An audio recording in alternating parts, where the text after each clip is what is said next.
bem? Olá, olá pessoal. Hoje estamos aqui com uma mesa completamente masculina, composta aqui pelo meu esposo Glauco, o Marcelo, que vocês já conhecem, e hoje a gente tem um convidado especial, que é o Hélio, né, Hélio? Pode falar um pouquinho de você. Bom dia a todos, é um prazer estar aqui, temos coisas boas para falar. Isso. Hoje o nosso bate-papo é a respeito do papel do homem no casamento, né? Então, assim, eu tô aqui só como uma representante do gênero feminino pra gente ver o que essa galerinha aí vai falar. É papo de homem hoje, né? Então tem que ter uma testemunha feminina aqui para fazer o contrabalanço das coisas. Pois é. Só para lembrar também, né? O Hélio tem uma experiência com casais, né, Hélio? Pode falar um pouquinho. Nós temos, eu e a minha mulher, temos bastante experiência nessa área de aconselhamento de casais, né? Nós somos credenciados, né, para dar o curso de Casados para Sempre, né? Que é um curso patrocinado, gerenciado por uma instituição chamada MMI. E através desse curso nós temos a oportunidade de mostrar aos casais qual é o verdadeiro sentido do casamento, né? E todos os procedimentos, né? Todos os princípios, né? O arcabouço para um casamento feliz, né? Exatamente como diz o título do curso, de Casados para Sempre. São 13 lições. Nós já ministramos acho que 9 turmas, se não me falha a memória, né? Desde quando nós morávamos lá no Rio, junto lá com a nossa ex-igreja, né, aqui de Irajá. E agora, quando mudamos aqui para São Lourenço, implantamos esse projeto aqui e já tivemos a oportunidade de ministrar em 3 turmas. E esse ano, se Deus assim permitir, teremos a 4ª turma. E casado, quanto tempo de casado? Filhos? Família? De família. Sou casado desde dezembro de 85, ou seja, esse ano vou completar 38 anos. Tá? Boa experiência. Bastante experiência. E temos um filho, o Ciro, está lá no Rio. Tá? Legal. E periodicamente temos aí uma oportunidade de nos encontrar. Ou ele vem aqui, ou nós vamos lá. Vai agregar bastante a experiência do casal aqui pra gente, né? Então, falando um pouco aí sobre os papéis definidos, né? Sempre voltando à Bíblia como centro aqui da nossa conversa, hoje nós vamos falar sobre o papel do homem, do marido dentro da família, com relação à esposa e também com relação aos filhos. Então, assim, desde lá do Éden, do momento em que Deus tira lá da costela de Adão para formar Eva, para formar a mulher, os papéis já começam a ser definidos ali já no princípio. Então, assim, Adão já estava ali cuidando, tinha o papel de cuidar do jardim, de resolver as coisas ali do jardim, dar nome aos animais. Ele já tinha um trabalho definido, ele já tinha um papel definido, e aí Deus tira da costela de Adão Eva e fala que ela seria uma auxiliadora idônea. Então a Eva ela já vem com o papel de auxiliar o homem, que já era definido como o cabeça ali, né, da relação. Então um dos papéis do homem dentro do lar é ser o cabeça, é dar a direção, sempre uma direção com amor, uma direção não colocando a mulher numa posição subserviente, mas ele é o cabeça, ou seja, a palavra final é dele, mas de um homem que dá voz à mulher, não é nesse sentido machista, né, gente? Sim, é o conceito de submissão, né? A mulher está debaixo de uma missão. E aí quem é o maior? O homem ou a mulher? Né? A palavra nos ensina que o maior é quem serve. Então o homem serve a mulher no seu propósito e a mulher serve ao homem no propósito dela. E os dois cooperam para o objetivo principal, que é a família. Exatamente. Esse entendimento dessa missão, né, e da submissão que é dada à mulher, é algo que tem que ter realmente bastante compreensão porque eu acho que é justamente a falta da compreensão, né, desse princípio é que causa tantas dificuldades, né, dá tanto nó na cabeça das pessoas. E mais até do que isso, saindo um pouco do nosso âmbito cristão, causa tanto repulsa, né? Rebuliço na cabeça das mulheres que estão fora desse meio e que não conseguem entender esse princípio, porque elas entendem justamente o termo submissão no seu nível mais crítico, né? Que é justamente a mulher que está ali como se fosse um capaz do homem. E Deus nunca quis isso. Né? Ser submissa e ser subjugada. Com certeza. E aí, quando fala o homem é o cabeça e a mulher ser submissa ao homem, hoje em dia já vem em voga logo o machismo em cima dessa afirmação e vem também o feminismo em cima dessa afirmação. Então é um termo que tem que ser bem entendido e a gente vai explicitar um pouquinho isso para o pessoal hoje, porque na Bíblia fala assim: vós mulheres sujeitai-vos a vossos maridos como ao Senhor, porque o marido é a cabeça da mulher, como também Cristo é a cabeça da igreja, sendo ele próprio o salvador do corpo. De sorte que, assim como a igreja está sujeita a Cristo, assim também as mulheres sejam em tudo sujeitas a seus maridos. Vós, maridos, amai vossas mulheres, como também Cristo amou a igreja e a si mesmo se entregou por ela. Então é profundo, né? Então, a gente está falando aqui um pouquinho sobre o papel do homem, né? E a gente já cai primeiro no primeiro ponto, né? Que é o homem ser o cabeça do lar. Hoje em dia a gente tem na sociedade muita dificuldade com isso. É exatamente por causa dessas ideias erradas de machismo e feminismo que a gente cai no paradoxo que a gente está hoje. Então, assim, vamos entender esse ponto. Onde o homem tem que ser o cabeça do lar? O homem é um líder. Então, essa que é a ideia, é ser entendido com liderança. Mas, de acordo com o que o Glauco leu aí, é bem claro que a mulher, sim, ela se permite ser submissa nesse ponto, desde que o homem, ele aceite amar a esposa assim como Cristo amou a igreja. Como é que é, gente? Que é esse amor? E aí é pesado, né? Porque fala para a mulher ser submissa ao homem, ok, mas eu acho que pesa um pouquinho mais pra gente. Porque também fala lá, no mesmo contexto, que a gente deve amar nossas esposas assim como Cristo amou a igreja, que é um amor incondicional, né? Porque Cristo amou a igreja antes mesmo da igreja existir, para depois retribuir esse amor a Cristo, e de uma forma a ponto de se entregar por ela. Ou seja, a gente como marido, a gente pode tomar um tiro no lugar da esposa. Então eu acho que fica muito mais fácil para a esposa se submeter a um marido que se entrega por ela, que chega a esse ponto, né, que vai completar ela emocionalmente, vai ter, né, a direção espiritual da casa dele, vai ajudar na educação dos filhos, vai estar próximo ali, tete a tete com a esposa.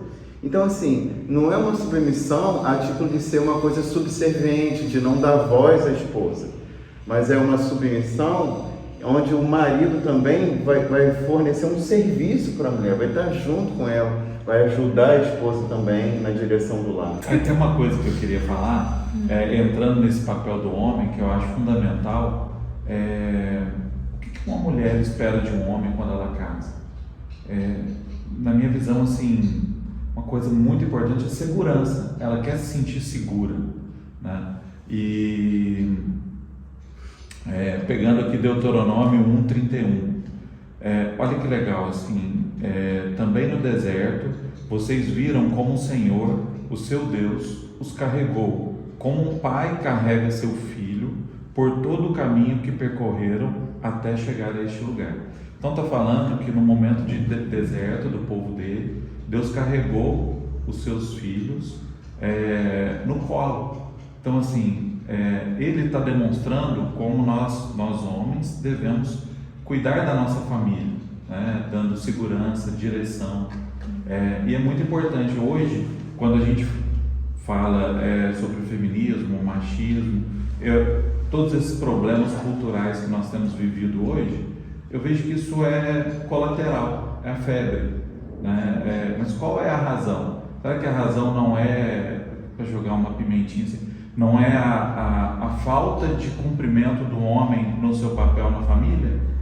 Então, deixa eu só dar um parêntese aqui, quem é mulher, né? Você falou, o que a mulher espera de um homem quando casa? Eu acho que antes de tudo que ele seja homem.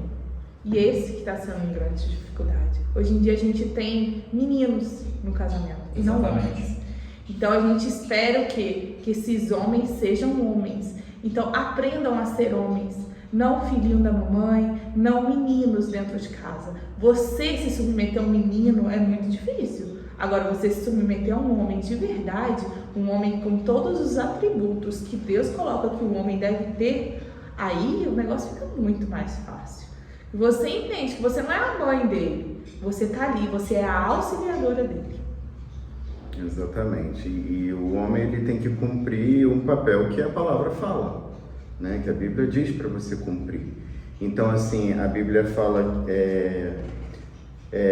lá em 1 Timóteo que governe bem sua própria casa, tendo seus filhos em sujeição, com toda a modéstia, porque se alguém não sabe governar sua própria casa, terá cuidado da igreja de Deus?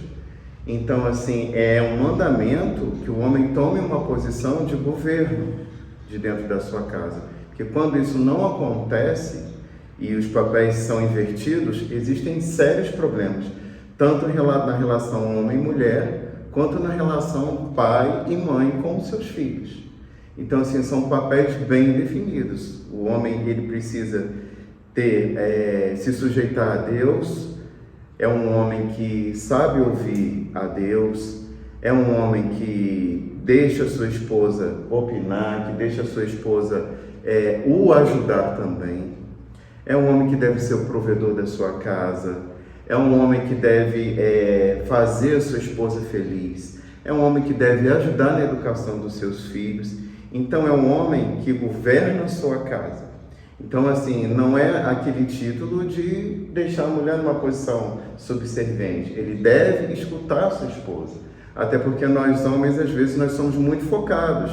Nós temos muito uma direção, a gente olha e segue lá, papapá.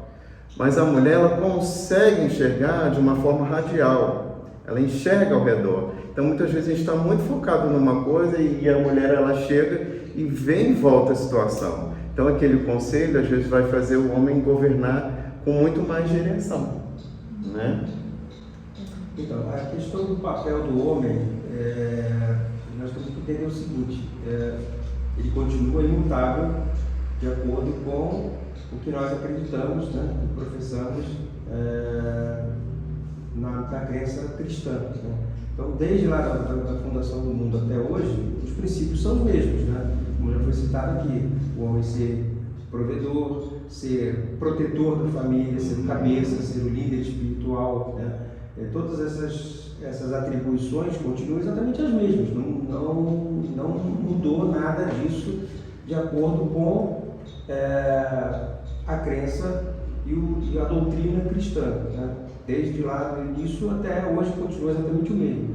O que na verdade mudou foi a sociedade na qual nós estamos inseridos, e isso tem sido, na minha opinião, uma grande dificuldade para os homens. Os homens ainda não conseguiram se achar nessa nova realidade e se encaixar na sociedade, né, mantendo esses conceitos de pé, né? E, na minha opinião, os homens estão meio que tateando, procurando achar o seu espaço, né? E muitas vezes tendo uma dificuldade para exercer estes papéis, porque alguns, para não dizer todos, mas pelo menos alguns desses papéis são mal vistos pela sociedade, né? Inclusive a questão de ser o cabeça da casa, de ser o líder espiritual, de ser o provedor, aquele que vai dar a última palavra. No caso, por exemplo, de provedor, nós temos hoje uma realidade que já está se tornando bastante comum, de casais onde a mulher ganha mais do que o marido. Isso causa um nó na cabeça de muitos homens, porque se ele ganha menos do que ela, em tese, ela vai ser a provedora principal, né? Porque ganha mais do que o Ela que homem. vai ser a governadora do lar. Exatamente. E aí precisa realmente de muita compreensão, de muita sabedoria, né?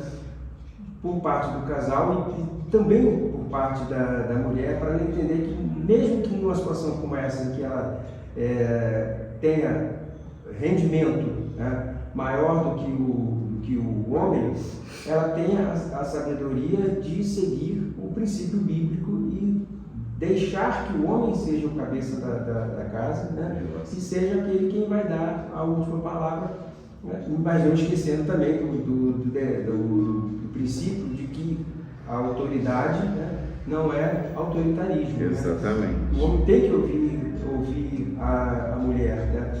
E eu me lembro sempre da passagem onde Abraão, né, não queria ouvir o que Sara queria fazer, né, que era despedir Agar e o filho. E Abraão, a princípio, não queria, porque afinal de contas Ismael era filho e ele queria que estivesse por perto. E aí Deus instrui Abraão e diz: ouve Sara em tudo que ela tem a fazer, porque esse é meu plano. E eu não deixarei que teu filho fique abandonado, farei dele uma grande nação. Então Abraão ouviu, né, e despediu Ismael e Agar, né, e a Bíblia diz que dali de fato saiu uma grande descendência. Né? Então a autoridade não é autoritarismo, isso também o homem precisa ter bem em mente, né? Ele precisa sim ouvir a mulher como a melhor conselheira que ele tem dentro de casa. Né? Da mesma forma que os filhos têm que ter essa compreensão de que não existe melhor conselheiro do que os pais. Né? Os pais são os melhores conselheiros. Nunca procurar conselhos na rua, conselho de professor, conselho de instrutor de esporte, sei lá o que, ou colegas na rua. Os melhores conselheiros serão sempre os pais, porque os pais querem sempre o melhor para os filhos. Né? Então, ali dentro está melhor fonte de aconselhamento. Né? E toda essa questão, para fechar, né, acho que é um grande nó na cabeça dos homens. Por isso que hoje, de fato, temos muitos homens com cabeça de menino, porque eles não conseguem se achar nesse universo. Né? A questão do feminino, que eu respeito, acho uma coisa importante, mas que a mulher tem que ser valorizada realmente, né? Tem que se tirar aquela mancha, né, que existiu no passado, né, de sempre se achar que a mulher era um ser de terceira categoria. Né? E quem estuda história, como é o meu caso, sabe disso muito claramente. Né? Inclusive, há muitos exemplos de países, de monarquias que desconsideravam a mulher como pretendente ao trono, ou seja, só quem podia assumir eram os homens, as mulheres não poderiam. E a França é um exemplo. Quem viu aquele filme, quem por acaso teve a oportunidade de ver aquele filme Maria Antonieta, isso fica muito claro, né? Porque o primeiro filho de Luís XVI com a Maria Antonieta é uma menina, e o filme mostra isso muito claramente, assim, a decepção completa. Como assim, nasceu uma menina? Tristeza, porque ela não poderia, em virtude de um costume lá que eles chamavam de lei sálica, não poderia assumir o trono. Aí ficaram com a expectativa até que finalmente nasceu um filho. Aí o filme mostra isso: nasceu o Delfim. E ao passo que em outros países, como por exemplo a Inglaterra, desde bastante tempo tem esse costume de dar oportunidade para as mulheres. Né? Lá no século XVI, nós tivemos, por exemplo, Elizabeth I, governou por 50 e poucos anos durante a sua vida, e depois teve Rainha Vitória, agora recentemente Elizabeth II, e mostrou claramente que as mulheres têm capacidade, sim. Né? Então, há que se valorizar a mulher no seu papel, né? Na sua condição. Agora, o arranjo que Deus fez, nós temos que entender que ele é perfeito se for colocado em prática pelas duas partes. Exatamente. Essa questão do empoderamento feminino, né? eu sou super a favor do empoderamento feminino, desde que ele siga o conceito, né, quanto mais próxima a mulher está de Deus e dentro da sua missão, mais empoderada ela vai estar. Quanto mais distante ela está do propósito, vai fazer muito barulho, mas vai ficar longe daquilo que é o sucesso para ela e para a família dela. Não é à toa que a Bíblia é um best-seller, né? Ela dá as direções e define bem esses papéis até dentro da família. Eu não vejo problema nenhum da mulher ganhar mais do que o homem, da mulher auxiliar o homem na condução da família. Mas quando ela casa e ela sabe às vezes que o homem ganha menos do que ela tem que ter essa sabedoria de definir os papéis na família, porque isso é super importante, né? Você vê muitas vezes o homem num papel trocado com a esposa na família, por às vezes a mulher ganhar mais, e isso causa problemas muito grandes depois dos filhos, né? Só pra gente falar, quando a gente tem esse caso que a esposa, que é muito comum hoje em dia, a esposa ganhar mais do que o marido, a gente tem que entender que isso é uma coisa, uma realidade lá de fora. A esposa recebe mais, a partir do momento que esse dinheiro cai dentro de casa, o dinheiro é dos dois. Então não existe essa, a mulher ganha mais, ela tem que mandar aqui em casa. Se a mulher ganha mais e está mandando dentro de casa, ela está contra o que a Bíblia está falando. E isso vai gerar consequências grandes lá na frente, principalmente com filhos e tudo mais. A gente tem esses estudos, temos essa realidade já vista e várias vezes. Então assim, mesmo que a esposa ganhe mais lá fora, dentro de casa, o dinheiro dos dois, e a gente tem que obedecer o que a Bíblia fala. Então assim, a esposa, ela é auxiliadora, ela está ali para auxiliar, estar junto. Quem é o cabeça da casa instituído por Deus é o homem. Então assim, pra gente que foi criado nesse mundo, eu falo como mulher, foi criado nesse mundo feminista, que estão querendo botar essas ideias e tudo mais, esse feminismo, ele é contra o que a Bíblia fala. Esse feminismo de a mulher ser superior ao homem, isso está totalmente contra. Jesus, quando ele vem, ele traz realmente essa mulher para próximo do homem e restaura essa família. Ele mostra como que essa família tem que estar andando alinhada, junta. Quando perguntam ele em questão, pode dar carta de divórcio, pode? Ele falou assim, sim, foi permitido dar carta de divórcio a esposa ou ao marido, mas isso não era assim desde o início.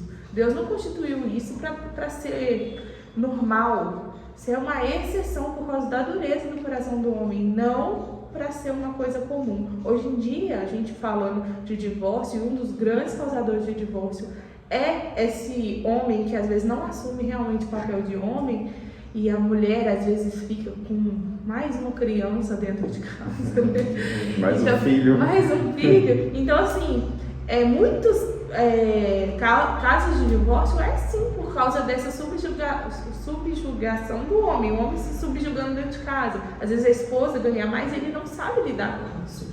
Isso, assim, a esposa pode ganhar 10, 20 vezes mais, mas dentro de casa, quem é o líder da casa, quem é instituído por Deus, a cabeça é o homem. Eu tenho um testemunho sobre isso, que quando nós casamos, a Vanessa ganhava muito mais do que eu, né? E eu abria as contas e falei, olha, eu ganho isso e eu posso ajudar com o meu ticket. Era o meu ticket que eu podia ajudar em casa, né? E aí, assim, a gente combinou, eu acho que tudo tem que ser combinado, né? Precisa abrir o leque e falar, olha, eu tenho isso para participar. E ela falou, não, eu tenho isso. Mas daí em diante a gente começou a orar. Ela começou uma oração, Deus prospera meu marido. Prospera meu marido. Que o Senhor possa fazer uma obra na vida dele. Não é a mulher falar assim, nossa, eu preciso arrumar um emprego para eu ganhar menos, não é isso, né? É ao contrário, ela se colocar na posição dela de auxiliadora e a gente foi experimentando o favor de Deus, né? Então, nós casamos nessa situação e experimentamos o agir de Deus, porque assim, você pode entrar no casamento ganhando menos que a sua esposa, mas se você está num propósito, o Senhor vai encaminhar os dois para fortalecer a célula que é a família, né? E aí entra um último aspecto importante, segundo o teu testemunho, que é o papel de intercessora. Muito legal. Que é muito, muito importante também, que não pode ser esquecido. Né? E o exemplo é interessante porque a intercessão dela foi justamente para, digamos, te valorizar, né? Ou seja, eu quero que eu diminua o meu rendimento para ficar igual a ele. Eu quero que ele prospere, que o Senhor dê condições para que ele prospere, né? E fique ou equiparado comigo ou até mais. Ou seja, é uma oração de intercessão para que o outro seja valorizado. A sabedoria dela me fazia me sentir valorizado. Isso é muito legal, né? Só um outro ponto que eu acho importante a gente ressaltar, que lá, quando a gente sempre fala, né, da importância do homem trabalhar fora. O pessoal fala assim, é importante a esposa sustentar o lar? Não, instituído por Deus. Quem leva, né, o lar é o marido, é responsabilidade dele. Então, assim, a esposa pode auxiliar. No mundo de hoje a gente tem, realmente, é quase que impossível um marido sustentar sozinho a casa. Acontece, tem muitos casos que eu vejo, acontece, lógico, e é realmente essa ordenança. Mas, hoje em dia a gente também tem o caso de muitos homens, às vezes, que não se preocupam tanto de ajudar com o rendimento e a esposa tem que trabalhar sozinha, praticamente. Então, assim, tá contra a palavra de Deus? Tá contra também. Se esse marido, se esse esposo, ele não... Se acomoda, né? Se acomoda, não quer buscar trabalho, também está errado. Então, assim, saber que antes de Deus dar a Eva para Adão, Deus deu trabalho para Adão. Então, assim, antes de... Tem muitos adolescentes e homens jovens, né, que estão querendo namorar, casar e tudo mais, pensam em casamento antes mesmo de ter um trabalho. A Bíblia é bem clara. Primeiro, Deus vai dar o seu trabalho. O Provérbios 24, 27 fala assim: prepara os teus trabalhos de fora, apronta bem o teu campo e depois edifica a tua casa. Então tem uma ordenança, É um processo.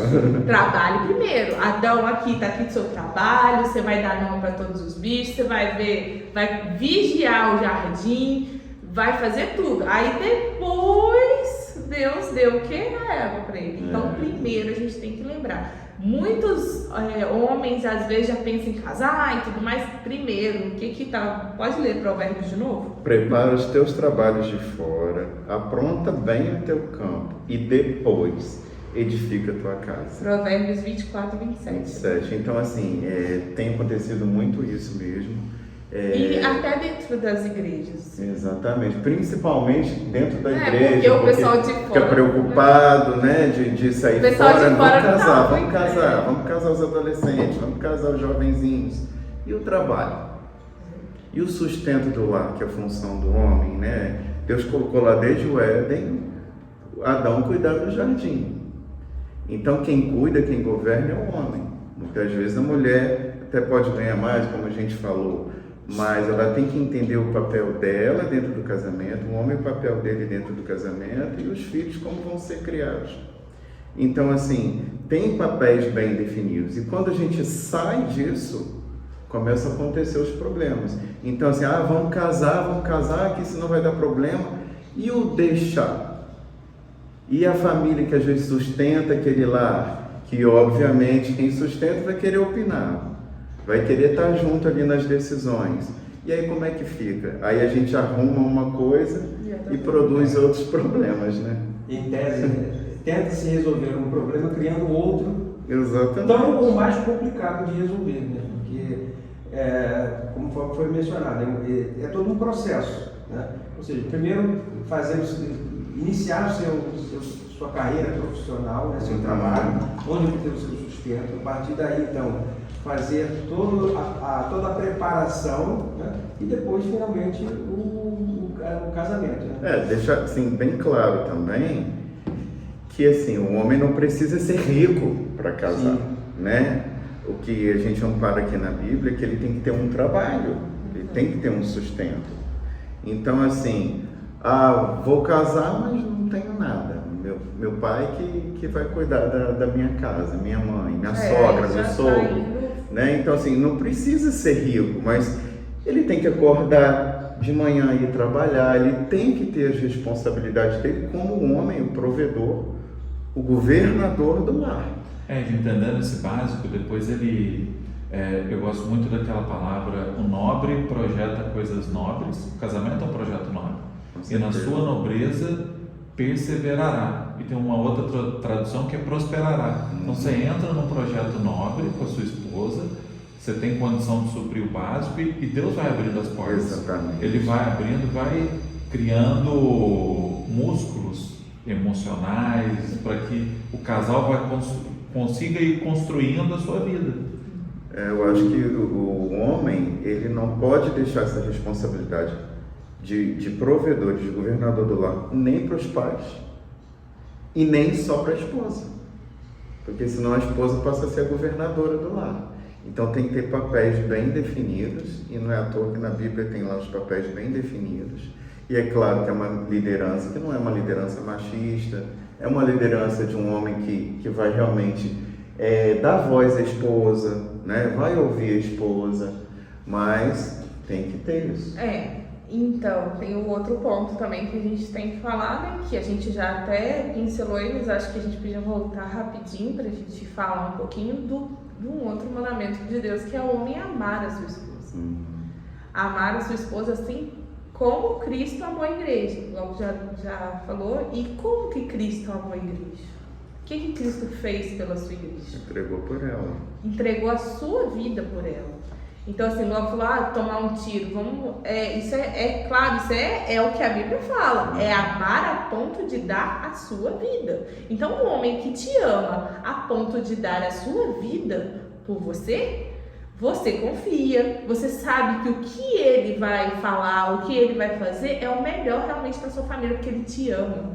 Então, assim, quando a gente entende essa questão do amor, amar assim, dessa forma, nesse grau de entrega, a gente sabe que esse homem de verdade vai fazer o melhor para o seu lar. Então a gente está ali, Deus mandou a esposa ser submissa, ok, mas mandou o homem amar a ponto de dar a vida. A esposa, Deus não mandou dar a vida para o marido, não. Mas o marido tem essa função. E hoje em dia a gente não vê esse tipo de amor. Qualquer motivo é motivo de divórcio. Qualquer coisa, menor que seja, é motivo do homem chegar e falar assim, eu não te amo mais. Gente, o amor acabou. Se a pessoa chega e fala, o amor acabou, que amor é esse? Tá dizendo já que a Bíblia não serve, né? Porque a Bíblia mesmo diz que o amor jamais acaba. Então o amor, ele jamais acaba. O amor, ele não é somente um sentimento, ele é um projeto. Uma coisa que vocês constroem juntos. A gente não aprende a amar, nasceu amando assim fácil, não. A gente aprende a amar apesar dos defeitos, das dificuldades. E é o que você falou. Tem alguma coisa no casamento, tá incomodando e tudo mais, bota isso em oração. Se o fato dele ganhar menos que você te incomoda, bota isso em oração, né? Já estamos casados, vamos organizar o que a gente pode organizar dentro do nosso casamento, né? Tem um teólogo que chama John Stott, que ele fala assim, o amor cristão não é vítima das nossas emoções, mas servo da vontade. Então, assim, é um amor que ele é construído. É não um amor que é circunstancial, que enquanto tudo está bem, está tranquilo, está jóia, está amando, está legal. É na hora da dificuldade, é na hora que os problemas vêm, que você decide, eu vou amar minha esposa, independente do gênio dela, independente das diferenças que ela tem comigo. Então a gente vai burilar essas diferenças e vai seguir junto. Lá em 1 Pedro 3,7 fala assim, igualmente vós, maridos, coabitai com elas com entendimento, dando honra à mulher, como vaso mais fraco, como sendo vós os seus co-herdeiros da graça da vida, para que não sejam impedidas as vossas orações. Então, é você amar sua esposa a ponto de, se você não está bem com ela, você na hora de orar, você primeiro resolve o seu problema com ela, para que Deus ouça as suas orações. Então, assim, é a ponto de Deus ficar meio assim contigo se você não estiver bem, porque a esposa não é a outra pessoa, a esposa é você também. Porque você, quando casa, você passa a ser com ela o quê? Uma só carne. Eu não estou feliz. eu não estou feliz não é justificativa para terminar o casamento. Né? E aí a Bíblia vai ensinando que a gente precisa quebrar o nosso orgulho, olhar de uma forma misericordiosa, entender que a pessoa pode não estar num momento bom, que ela não pode estar numa semana legal, e ser parceiro, suportar, né, nesse ponto, dar suporte, ajudar, porque toda vez que você for procurar um motivo para separar, provavelmente você vai achar. Né? Então, o propósito tem que ser maior. Exatamente. O que nós temos, na verdade, visto hoje é o que eu costumo chamar do amor do oba-oba. É o amor enquanto está tudo bem. Enquanto está surfando nas ondas, então está tudo bem. Na primeira dificuldade que aparece, aí parece que o amor era daquele cristal da Boêmia, né? Cristal mais fininho que qualquer batidinha quebra. E aí não se consegue mais reconstruir. Mas na verdade não é. Fica até difícil chamar isso de amor, né? Porque a própria palavra diz que o amor jamais acaba. Ele é construído. Eu acho que tem que classificar isso, na verdade, como uma paixão. Né? Porque a paixão é um degrau, né? Efêmero, né? Que surge, né? É aquele fogo consumidor, mas depois ele dá lugar ao amor, que é um processo diferente, né? Que se transforma, se aperfeiçoa ao longo de todo o tempo. E é justamente ele que vai burilando todas as diferenças, né? E fazendo com que vença as dificuldades, que não são poucas no relacionamento conjugal. Né? Não dá para imaginar que a pessoa vai casar, que o casal vai se unir e vai passar 30, 40, 50 anos só mar de rosas. Não vai, é impossível isso, porque são pessoas diferentes, culturas diferentes, que vêm de descendências diferentes, criações totalmente diferentes, que são pessoas diferentes, com pontos de vista diferentes. Né? Então, é preciso muita conversa, muita oração, muita comunicação para que essas diferenças sejam resolvidas. E tudo isso debaixo do guarda-chuva do amor. Aí sim essas coisas se resolvem, mesmo as mais difíceis. Agora, quando não existe amor de fato, só aquela paixão passageira, o nome mesmo já diz, é passageiro, aquela paixão, aquele fogo consumidor, dura muito pouco tempo. Por isso que se vê muitos casamentos que duram pouco tempo, porque na verdade não tinha amor ali embaixo, tinha aquela paixão que tomou conta ali deles dois, e depois que acabou aquela paixão, né, arrebatadora, aí o que aflora, na verdade, são as muitas diferenças que existem entre um e outro, e aí, daí também vem a questão da desvalorização do casamento como instituição, que a gente infelizmente vê muito aí fora, e aí, cada um do seu lado, tudo bem, segue teu caminho, siga o meu. Então, outro ponto que a gente tem também como função do homem é ser o sacerdote do lar, a importância dele criar os filhos na admoestação de Deus. Então, assim, é outro ponto super importante. Outro dia veio uma amiga minha e chegou para mim e falou assim: nossa, a filha do meu irmão tá totalmente desviada, mas também ele nunca criou ela dentro da igreja e tudo mais, tá com umas ideias todas tortas e tudo mais. Aí eu cheguei para ela e falei assim: de quem é a responsabilidade disso? Era do seu irmão, ele é sacerdote do lar dele. Então, assim, a gente tem que entender que isso é uma função do homem e vai ser cobrado por Deus dele. É importante, esse é um ponto que os homens deixam muito para as mulheres, deixam por conta delas fazerem um culto doméstico em casa, deixam por conta dela a vida das crianças. E na verdade o homem, por ser cabeça, ele também é o sacerdote, inclusive, da mulher. Se essa mulher estiver saindo fora, estiver desviando, ele é um dos principais pontos que tem que ir ali, juntar, olha, vem aqui, vamos, que a gente é um e a gente tem que estar dentro junto. O marido tem que ter aquele cuidado mesmo, né, de participar da educação dos filhos e também de criar os filhos no caminho do Senhor. É uma responsabilidade do homem, né? A mulher, lógico, ela auxilia, ela está perto, mas o homem tem que estar próximo dos seus filhos também. Então, assim, na minha casa eu tenho por hábito, assim, sempre à noite, a minha filha Yasmin, ela vai dormir, eu vou lá na caminha dela, eu deito um pouquinho com ela, eu faço oração com ela. Então, assim, a gente sempre puxa os nossos filhos o quê? Para estarem no caminho do Senhor, porque é uma responsabilidade nossa de passar essa herança de ter pessoas no caminho do Senhor para os nossos filhos, né? De você ter uma continuidade santa da sua geração. Então o homem precisa ter esse cuidado da presença do pai, principalmente para o filho homem, né? É muito importante ter essa proximidade, porque passa muito ali o dever do homem dentro do lar. Qual é a posição do sacerdócio do homem dentro do lar? Isso passa para o filho, isso é muito importante.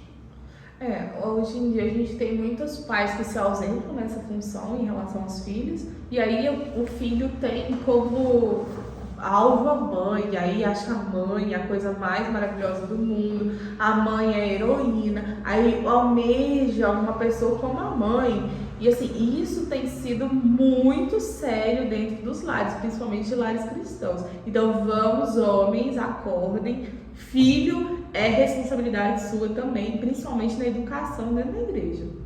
Exatamente. Imagina, você recebe uma pessoa na igreja e você fala para ela assim, Deus é pai, e ela teve um pai ausente. Vai ser muito difícil para ela conseguir estabelecer uma confiança com Deus, porque ela teve um pai ausente. Então, olha a responsabilidade do homem como sacerdote. Deus é o reflexo mesmo desse pai. Às vezes ela vê a Deus através da lente que ela tinha do pai. Exatamente. Então isso é muito, muito sério. Então qual é a sua função? Olha só, a função do homem dentro de casa é comparada à função de Deus, é comparada a Deus. Para a criança que não entende, quando é falado pai, ela já se remete ao pai dela. Se ela teve um pai ausente, se ela teve um pai omisso, se ela teve um pai submisso, ela vai entender que Deus não é aquilo tudo ali. E se a gente observar a reverência que Jesus tinha de Deus, né, quando ele passou por aqui, ele falava toda hora, porque meu pai que está nos céus, porque meu pai, né? E a gente tem que tentar passar isso para os nossos filhos, né? Sim, muito importante, é um ponto muito importante, porque a relação do futuro adulto com Deus vai depender muito do que foi passado, da relação do pai para o filho. Então, obviamente, ele vai associar isso. Então, olha a responsabilidade do pai de mostrar para os filhos o que é ser pai. Eu me lembro quando eu ouço e trato desse assunto, sempre me vem à mente uma frasezinha quase no final lá daquele filme, de um filme chamado O Dia do Fim do Mundo, que é aquela história que conta de uma era glacial que aparece de repente na Terra, né? E aí a temperatura baixa assim assustadoramente, é um verdadeiro caos no mundo, e o protagonista do filme está lá acho que em Nova York, né? Preso dentro da biblioteca junto com outros colegas, e fora da cidade uma tempestade assim, total, temperaturas infinitamente abaixo de zero, mas o pai foi lá buscar o filho. E acho muito, assim, muito marcante, até emocionante, né, no finalzinho do filme, quando o pai chega e o filho diz: eu sabia que você ia me buscar, eu nunca perdi essa esperança. Então a questão da segurança, os filhos têm que também ter a segurança, olhar para o pai e saber assim, eu posso ficar tranquilo porque eu confio em você. E me vem à mente também uma outra historinha curtinha, que acho que muita gente já deve ter visto na internet, que é a história do garotinho que foi pegar um voo, né? Ele sentou lá na cadeira sozinho, e aí o voo levantou, aquela coisa que daí a pouco anunciaram, todos com os cintos afivelados, que vamos passar por uma turbulência. E passaram por uma turbulência bem forte, ficou todo mundo preocupado e tal. Aí o passageiro daqui a pouco olha assim, tá o garotinho lá jogando com uma tranquilidade. Aí ele pergunta: você não está preocupado não? Não ficando com medo? Aí o garotinho: não, meu pai é piloto. E continua jogando com uma tranquilidade, eu estou seguro, meu pai é piloto, então eu não tenho que ter preocupação nenhuma. E essa percepção tem faltado muito também dos filhos por parte com relação aos pais, ou seja, sentir a figura também não só do provedor, né, mas daquele provedor às vezes ausente, que coloca o dinheiro em casa, mas não cuida, não dá carinho, não dá amor, não participa do dia a dia dos filhos, né? E consequentemente não passa aquela impressão, né? Aquela sensação de segurança, de aconchego, né? de proximidade, de amizade, de guarda nos momentos difíceis. Eu acho que aquele homem que trabalha muito, parece que chega na cabeça dele que minha função é ser o provedor. Então eu estou provendo financeiramente a minha família, e ele pega e ele joga a educação dos filhos para a esposa. Então ele acha que ele não deve participar daquilo, já que ele é o provedor, ele não precisa participar da educação, que essa é a função da esposa. Mas não, essa proximidade do pai é muito importante para você ter filhos seguros, né? Filhos que entendem o que é um pai. Então, só para a gente recapitular aqui, qual é a função do homem dentro do lar? Ser o cabeça da casa, dar a direção do lar, governar o seu lar, ser protetor da sua família, da sua esposa, dos seus filhos, ser o provedor, aquele que dá o sustento, não só financeiro, mas emocional, o sustento espiritual, o seu guia espiritual da sua casa também, e também amar a sua esposa, assim Cristo amou a sua igreja a ponto de se entregar por ela. Então, um homem que ama a esposa a esse nível, ele com certeza vai governar sua casa de uma forma suave, de uma forma tranquila, sem imposição, porque a mulher vai entender que ela está submissa à autoridade de um homem que a ama, a ponto de se entregar por ela. Então, só para agradecer a presença do Hélio, Marcelo, do Glauco aqui. Gostaria de agradecer, então, os nossos colaboradores, né? O Glauco que nos ajudou aqui, o Hélio, muito obrigada, Hélio, Marcelo, que está aqui conosco. Gostaria de agradecer também a agência B13, que faz a edição dos nossos vídeos, faz a nossa gravação, obrigada. Agradecer o Espaço Elias Afonso, Clínica Odontológica, que está apoiando o nosso podcast. A Água Pouso Alto, que está aqui na nossa mesa, que também está apoiando o nosso podcast. As canequinhas, mostra aí, Glauco, que foi a Master Brindes que nos ofereceu. Obrigado, muito obrigado, viu, pessoal da Master Brindes. Agradecer também a Tereza, que faz a maquiagem aqui das meninas, né? Hoje a Vanessa não tá, mas ela também faz a maquiagem da Vanessa. Agradecer todos esses, né? Mais alguém? Os nossos patrocinadores. E se você quer ajudar o nosso podcast, vai colocar aí na tela agora o nosso QR Code. Se você quiser ajudar o nosso projeto, fique à vontade. Obrigado aí pela presença de todos vocês aqui na mesa. Obrigado a todos vocês que estão nos assistindo. Divulguem aí para os seus amigos, para os casais, aqueles que são casados, aqueles que vão se casar, porque é uma informação confiável e que todos vão gostar. Vai ser muito bacana estar com todos vocês. Certinho, acho que é isso. Tchau! Deus. Tchau!